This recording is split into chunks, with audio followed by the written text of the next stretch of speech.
Assalamualaikum warahmatullahi wabarakatuh. Pada video kali ini saya akan membuat konten yang agak sedikit kontroversial dan ini akan memicu banyak sekali kubu pro dan kontra. Ya mungkin lebih banyak kepada kontranya. Yaitu apa? Yaitu sini saya akan membahas tentang perilaku-perilaku ulama yang ada di kita dan bagaimana cara dia menyampaikan sebuah pesan kepada umatnya dan apa-apa saja yang perlu saya kritik untuk para ulama yang ada di Indonesia ini khususnya. Lalu kesalahan-kesalahan apa yang sering mereka lakukan. Kalau kalian tertarik akan video ini, mari kita bahas videonya sampai akhir. Baik, yang pertama yaitu ulama itu kan harus kita tiru atau harus kita ikuti perilaku-perilakunya gitu kan. Nah, karena apa? Karena ada juga yang menyebutkan bahwa ulama itu sebagai penerus Nabi, penerus ajaran-ajaran Nabi. Nah, tapi pada kenyataannya pada masa kini yaitu bahwa ulama-ulama itu malah banyak sekali yang melenceng terhadap ajaran-ajaran Nabi. Katakanlah pada hal yang paling sederhana yaitu ketika mereka mengadakan kajian atau mereka mengadakan sebuah pertemuan atau sebuah pengajian gitulah. Katakanlah di suatu tempat itu mereka itu udah berjanji gitu. Berjanji untuk datang katakanlah jam 7 atau jam 8. Tapi mereka itu selalu aja hampir setiap saat atau mungkin setiap saat ya. Setiap saat adanya perjanjian untuk pengajian itu, mereka tuh sering datang terlambat. Dan terlambatnya juga nggak main-main gitu. Kadang sampai 2 jam, kadang sampai 3 jam, sampai 4 jam. Malah saya pernah datang ke suatu kajian yang kajian itu jam 7 dimulainya. Tapi si ulama tersebut datang itu jam 12 malam. Nah itu kan udah bukan sebagai contoh gitu kan buat umat gitu kan. Karena apa? Karena keterlambatan itu. Tapi kalau saya ngomong begini, mereka itu akan mengelak gitu. Karena kan si ulama tersebut itu kan banyak banyak agenda ke sana kemari gitu kan. Nah tapi kan permasalahannya, jika mereka tahu mereka di hari itu banyak agenda ke sana kemari, kenapa mereka bisa menjanjikan jam 7 gitu kan? Harusnya mereka juga bisa memanage waktu dengan benar. Nah, jadi di sini kesalahannya itu mungkin manajemen dari si ulama tersebut itu atau si ulama tersebutnya juga tidak pandai untuk memanage waktu. Jadi mereka itu sering terlambat. Malah terlambatnya juga berlebihan lah gitu. Makanya di sini itu mungkin ya, ini mungkin pendapat saya, si umat-umatnya juga menjadi tercontoh gitu. Misalkan datang ke tempat kerja terlambat, misalkan datang ke sekolah terlambat gitu kan. Nah itu karena apa? Ya, karena mungkin ini ya, mungkin karena mereka juga meniru perilaku ulama yang mereka anut gitu. Nah lalu misalkan kalau saya mengomentari gini, mereka itu yang fanatik akan keagamaan atau fanatik akan ulama itu, mereka akan bilang kita itu harus kita itu harus husnudzon kepada para ulama gitu, karena kalau kita bersuudzon pada ulama maka kita akan mendapatkan dosa. Padahal di sini tuh saya bukan suudzon ya, tapi saya itu merasa jengkel aja gitu, merasa ada yang aneh gitu. Kenapa ya setiap kali ada acara-acara penting, padahal acara mereka sendiri, tapi merekanya juga sering malah selalu datangnya itu terlambat. Dan kalau misalkan saya pernah ngobrol dengan orang-orang yang fanatik kepada ulama tersebut. Mereka tuh selalu bilang, ya wajar lah mereka terlambat juga karena banyak agenda kesana kemari gitu. Lalu ada yang bilang, ya emang si ulama ini tuh emang udah biasa gitu, datang jam segini, janjian jam segini, datang jam segini gitu. Ya udah biasa gitu. Jadi misalkan kalau di daerah saya kalau ada acara pengajian atau Isra Mi'raj katakanlah, misalkan di jam tersebut di acara itu jam 5 gitu kan, jam 5 sore atau jam 6 sore. Nah para jemaah itu udah tahu bahwa ini acara pasti akan dimulai jam 8, jam 9 gitu, dan mereka sangat memaklumi itu gitu. Nah yang jadi masalahnya itu saya tidak bisa memaklumi itu. Kenapa? Karena ini masalah janji gitu, masalah janji, mereka tidak bisa menepati. Masalah komitmen waktu, mereka tidak bisa komitmen. Lalu masalahnya mereka itu tidak sekali dua kali gitu melakukan hal semacam ini gitu. Nah tapi di masyarakat gitu itu menjadi hal yang lumrah gitu, padahal ini harusnya itu bisa diperbaiki gitu. Bukan berarti saya benci pada ulama, tapi saya benci kepada keterlambatan waktu tersebut gitu. Sampai saya pernah jengkel sekali ya, nunggu dari jam 7 si ulama tersebut datang jam 1 malam, dan saya pas si ulamanya datang saya langsung pergi karena saya jengkel sekali gitu, karena dia tidak bisa menghormati waktu saya, waktu yang saya punya gitu kan. Setiap orang itu punya waktu yang berbeda-beda gitu kan untuk menjalani hidup ini gitu kan. Kenapa langsung pulang sesaat si ulama itu datang? Karena saya besoknya itu masih banyak pekerjaan gitu. Kalau saya misalkan bergadang gitu sampai pagi gitu, mungkin besoknya saya akan terlambat di pekerjaan saya. Itu kan dapat menghambat rezeki saya juga gitu kan. Nah, makanya di sini saya ingin mengkritik kepada para ulama-ulama tersebut yang merasa saja ini, yang merasa seperti itu. Ayolah berubah. Mau sampai kapan kalian gitu? Bukan saya berarti benar gitu, tapi saya ingin mengkritik gitu kan. Ya, siapa tahu kalian bisa dikritik atau menerima kritikan-kritikan yang ada di masyarakat, khususnya di umat-umatnya gitu. Saya juga pengikut para ulama-ulama gitu kan. Tapi di poin ini saya akan tekankan bahwa ayolah jangan pernah terlambat lagi gitu. Saya bisa tolerir terlambat sekitar 15 menit, 30 menit gitu kan. Tapi saya nggak bisa tolerir bila keterlambatan itu sampai 5 jam atau 6 jam. Itu udah bukan terlambat lagi itu. Itu namanya udah pengkhianatan kepada komitmen. Nah, lalu yang sering saya temui jika saya berada di suatu kajian yang di acara gelar di masyarakat gitu, isi dari ceramah tersebut itu tidak akan jauh-jauh untuk pada kita itu harus mengingat Allah, kita itu harus menjauhi larangan Allah, kita itu harus senantiasa berzikir, berdoa, bersolat, ibadah, zakat, yang gitu-gitu kan. Itu kan menurut saya itu hanya basic banget gitu kan. Semua orang juga pada tahu kalau sholat itu wajib. Semua orang juga tahu bahwa berzikir itu harus. Semua orang juga tahu bahwa sholawat itu baik. Nah, tapi mereka itu terus aja mengulang gitu. Mengulang apa-apa yang sering mereka ucapkan gitu. Padahal ini hal-hal basic. Saya nggak pernah menemukan suatu kajian si ulama itu bilang, ayo kita membangun masyarakat kita menjadi lebih pintar, menjadi lebih baik, menjadi lebih cerdas. Dengan cara apa? Dengan cara mendapatkan inovasi-inovasi terbaru untuk mengikuti zaman gitu. Nah, saya nggak pernah menemukan ceramah kayak gitu. Ya, ceramahnya juga kita itu jangan mengejar duniawi, kita itu harus mengejar akhirat gitu kan. Kalau kita mengejar akhirat, dunia akan mengikuti. Kalau kita mengejar dunia, akhirat tidak akan mengikuti. Padahal kita salah gitu kan. Nah, salahnya gimana? Kalian bayangkan aja. Kalau kita mengejar terus-menerus kepada akhirat, nah dunia ditinggalkan, itu juga salah. Kenapa? Karena kalau misalkan kita udah nikah nih, siapa yang akan membiayai anak istri kita? Kalau kita hanya mengejar akhirat, tidak mengejar dunia. Lalu salah juga jika kita mengejar dunia terus-menerus dan akhirnya tinggalkan. Nanti kita mau bawa bekal apa ke akhirat gitu kan? Nah, ini yang salahnya itu ulama-ulama tuh banyak yang bilang gitu. Kita harus tinggalkan duniawi, kita itu harus fokus kepada akhirat, nanti dunia akan mengikuti itu kan. Nah, masalahnya juga kan Nabi juga melarang orang atau sahabatnya untuk diam terus di masjid gitu tanpa bekerja sama sekali. Itu kan dilarang sama Nabi gitu kan. Tapi mereka itu seakan-akan apa ya? Seakan-akan buta terhadap hadis tersebut gitu. Mereka bilang jangan mengejar duniawi, harus mengejar akhirat, tetapi mereka juga pulang pergi pakai Pajero, pakai Alphard.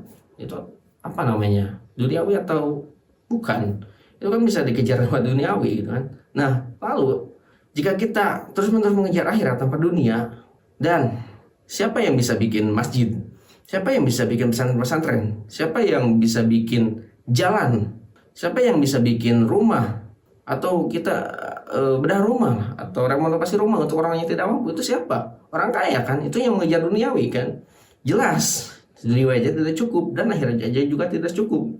Maka di sini kita itu harus balance gitu kan. Jangan hanya mengejar dunia, jangan hanya mengejar akhirat. Karena yang membuat masjid juga itu kan pasti orang-orang kaya kan. Giliran ada sumbangan atau ada ingin membuat masjid atau pesantren, kita itu minta-minta kepada orang kaya, mohon bantuannya, mohon ininya. Tapi ketika ceramah bilangnya jangan mengejar duniawi, harus mengejar akhirat. Itu kan sebuah apa ya? Sebuah kebodohan kalau menurut saya ya. Sebuah kemunafikan gitu. Kalau kita hanya dituntut untuk mengejar akhirat tanpa memikirkan dunia gitu kan. Maka Nabi juga bilang kita itu harus seimbang antara dunia dan akhirat gitu. Nah ini yang harus saya tekankan lagi, karena masih banyak banget ulama-ulama yang bilang bahwa urusan duniawi itu tidak penting, ilmu-ilmu keduniawian itu tidak penting. Kita tuh harus terus mengikuti ilmu-ilmu akhirat, kita itu harus terus menerus mengaji gitu kan. Nah padahal Nabi juga tidak mengajarkan akan hal itu gitu. Lalu saya pernah ada di suatu kajian, saya pernah mendengarkan bahwa tentang hadis tentang meminta-minta itu haram jika diperuntukkan untuk kemewahan gitu, atau jika diperuntukkan untuk hal-hal yang tidak pokok lah intinya gitu. Saya lupa lagi hadisnya hadis apa, cuman saya pernah dengar kajian tersebut. Nah di sini kan dia tuh bilang bahwa meminta-minta itu haram kalau meminta-mintanya itu bukan untuk urusan perut lah katakanlah. Juga boleh katanya kalau meminta-minta untuk hal-hal yang berlebih-lebihan atau kemewahan gitu kan. Nah sedangkan yang terjadi di masyarakat kita itu, para umat itu meminta-minta sumbangan, minta donatur kepada pengusaha di jalanan, minta-minta gitu kan. Untuk apa? Hanya untuk mewujudkan acara, misalkan katakanlah Isra Miraj gitu kan. Hanya untuk mewujudkan acara itu gitu. Lalu untuk mewujudkan kemewahan, pamer kemewahan dengan panggung-panggung yang mewah, dengan sound system yang mewah gitu kan, dengan pengajian yang mewah gitu. Jadi seakan-akan mereka itu ingin terlihat bahwa mereka itu ada, bahwa mereka itu mampu, padahal sebetulnya mereka itu gak mampu gitu. Gak mampu karena apa? Ya karena mereka itu minta-minta. Padahal kan jelas di dalam hadisnya juga minta-minta itu haram. Tapi kenapa masyarakat kita, ulama-ulama kita, ustaz-ustaz kita itu kalau soal urusan agama itu bisa menghalalkan hadis tersebut gitu? Itu kenapa? Pernah juga saya tanya kepada si ustaz tersebut yang mengajarkan bahwa minta-minta itu haram, tetapi untuk urusan agama itu halal, itu bagaimana tuh? Nah jadi saya tuh pernah bertanya, Ustaz, misalkan di saya ada yang ingin membuat acara tentang keislaman gitu, lalu si para umatnya itu meminta donatur kepada sana kemari, lalu meminta-minta di jalan, apa itu hukumnya? Nah, si ustadz itu tersebut hukumnya itu adalah boleh kalau untuk urusan agama. Nah di sini dia bilang bolehnya juga tidak pakai dasar hukum gitu. Ada misalkan ada pengecualian untuk agama itu boleh, itu baru saya bisa terima. Tapi kan ini mereka juga apa ya, mereka bilang itu tanpa dasarnya gitu, tanpa dasar hadisnya, tanpa dasar Al-Qur'annya. Kalau bilang meminta-minta atas dasar agama itu boleh. Nah, mungkin saya di sini kurang tahu ya kalau di sini. Coba kalau kalian tahu bisa tulis di kolom komentar aja. Dan bagaimana pendapat kalian tentang akan hal ini? Kenapa ulama-ulama kita itu tidak mengajari bahwa ayolah jika kita ingin mendapatkan uang lebih, atau jika kita harus bekerja gitu, itu harus bekerja lebih giat lagi, kita harus membuat inovasi, kita itu harus bisa menciptakan apa-apa gitu itu untuk menciptakan uang gitu. Tapi itu dibiarkan saja oleh ulama kita itu, bahwa tentang meminta-minta, tentang ngemis-ngemis itu kepada masyarakat, kepada donatur, kepada pengusaha gitu kan. Bukan berarti tidak boleh ya di sini, tapi emang ya apa ya, sesuai hadisnya aja lah gitu. Hadisnya juga bilang minta-minta tidak boleh kok. Tetap kenapa ulama kita menghalalkan itu hanya karena kepentingan agama, hanya karena untuk agama itu kan. Lalu ada lagi permasalahan yang kita hadapi di para ulama kita itu, yaitu udah telat gitu kan ya, datang ke pengajian tersebut udah telat beberapa jam, dan sekalinya dia ngomong atau sekalinya dia ceramah itu mungkin butuh waktu yang 15 hingga 30 menitan itu sekali ceramah, dan itu kan sangat-sangat apa ya gitu menurut saya, sangat gak worth it gitu. Karena masyarakat itu atau umat-umat itu rela itu menunggu berjam-jam gitu hanya untuk ceramah 30 menit, dan di 30 menit itu isinya itu gitu-gitu aja gitu. Ini yang saya tangkap ya, dan ini yang saya amati selama saya mengikuti kajian-kajian, selama saya mengikuti ulama-ulama tersebut gitu. Dan ini bukan saya ngomong asal gitu kan, tapi saya juga berdasarkan pengalaman saya pribadi. Jika pengalaman kalian berbeda, kalian bisa aja tulis di komentar bagaimana pengalaman kalian akan ulama-ulama tersebut, dan bagaimana di daerah kalian, apakah sama atau tidak. Kalian bisa berkomentar di bawah. Lalu catatan terakhir untuk para ulama, yang pertama, ayolah mulai berubah sikap, mulai bisa apa ya, menerima kritikan-kritikan atau masukan-masukan yang untuk bersifatnya membangun. Di sini saya bukan berarti saya benci ulama, di sini bukan berarti saya menghina ulama gitu kan. Tapi sini tuh justru saya sayang banget sama ulama-ulama gitu. Karena kalau gak sayang, saya akan membiarkan kesalahan-kesalahan ini terus-menerus menjadi budaya gitu. Makanya di sini saya sangat sayang sekali kepada para ulama. Saya sangat menghormati sekali kepada para ulama. Makanya saya buat video ini khusus gitu kan. Untuk membuat apa? Untuk membangun ke yang lebih baik lagi gitu. Bahwa kalau kita datang ke pengajian itu, kalau kita udah diundang itu, ayolah mohon jangan terlambat gitu. Ini hal-hal yang sangat apa ya? Hal-hal yang sangat sering terus-menerus diulangi. Dan menurut saya ini gak menjadikan contoh gitu, menjadikan contoh yang baik untuk para umat gitu. Ayolah bisa. Lalu yang kedua, ayolah kita itu jangan terus-menerus membohongi kepada umat kita bahwa kita itu jangan mengejar dunia, kita itu harus mengejar akhirat. Stop lah ngomong gitu, itu bullshit sekali. Kalian juga datang ke pengajian mungkin bukan karena akhiratnya semata gitu kan. Saya udah tahu dan saya udah bikin videonya juga di ulama kok jual ayat. Kalian bisa cek videonya nanti di atas setelah beres nonton video ini. Lalu ayolah pada para ulama itu, kita itu harus bisa apa ya, meyakinkan kepada umat kita itu untuk menjadi lebih giat lagi dalam bekerja gitu. Bukan hanya bisa meminta-minta gitu.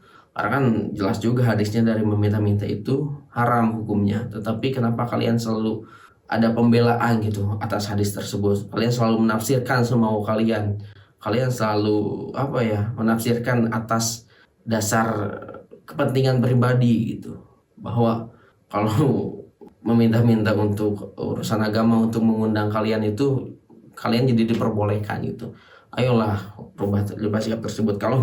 Kalaupun misalkan saya salah, mohon tegur saya dengan dalil atau Al-Quran yang ada gitu, atau sunnah yang ada gitu. Kalian jangan tegur saya berdasarkan tafsiran-tafsiran kalian sendiri gitu. Saya ingin tahu jika emang benar meminta-minta mengatasnamakan agama itu boleh. Saya pengen dengar langsung secara eksplisit bahwa Nabi itu mengatakan begitu, bahwa Allah juga mengatakan begitu. Saya ingin mendengar secara eksplisit kata-kata tersebut, karena saya tidak pernah menemukan kata-kata tersebut. Lalu untuk para ulama, saya mencintai kalian, saya sangat-sangat mencintai kalian, makanya saya membuat video YouTube ini. Semoga kalian dapat menerima kritikan atau masukan dari saya, karena Nabi pun tidak luput dari kritik dan masukan dari para sahabat-sahabatnya maupun dari kaum Quraisy. Karena sifat Nabi itu sangat terbuka akan kritikan, sangat sabar akan kritikan. Dan Nabi itu sangat mampu mau bermusyawarah dengan para sahabat jika ada kebijakan-kebijakan Nabi yang kurang pas menurut sahabat gitu. Nabi itu sangat-sangat terbuka untuk kritikannya. Semoga kalian juga bisa terbuka akan kritikan, karena kalian kan mengikuti ajaran-ajaran Rasul kan. Makanya saya harap kalian juga bisa menerima kritikan atau bisa menerima masukan sesuai sunnah Rasul, sesuai yang Rasul ajarkan atau yang Rasul contohkan gitu kan. Oke, mungkin cukup segini dari video kali ini. Komen jika menurut kalian ini bagus, dan komen juga jika menurut kalian ini tidak bagus atau ada masukan lain dari kalian. Komen juga di bawah. Lalu jika ada salah-salah kata, mohon cerahkan saya. Dan saya sangat tidak menginginkan komentar-komentar yang buruk atau ad hominem. Maka dari ini saya sangat terbuka sekali kepada argumen-argumen yang kalian lontarkan di kolom komentar, jika itu bisa membangun kepribadian saya ke yang lebih baik. Terima kasih sudah menonton sampai akhir. Assalamualaikum warahmatullahi wabarakatuh.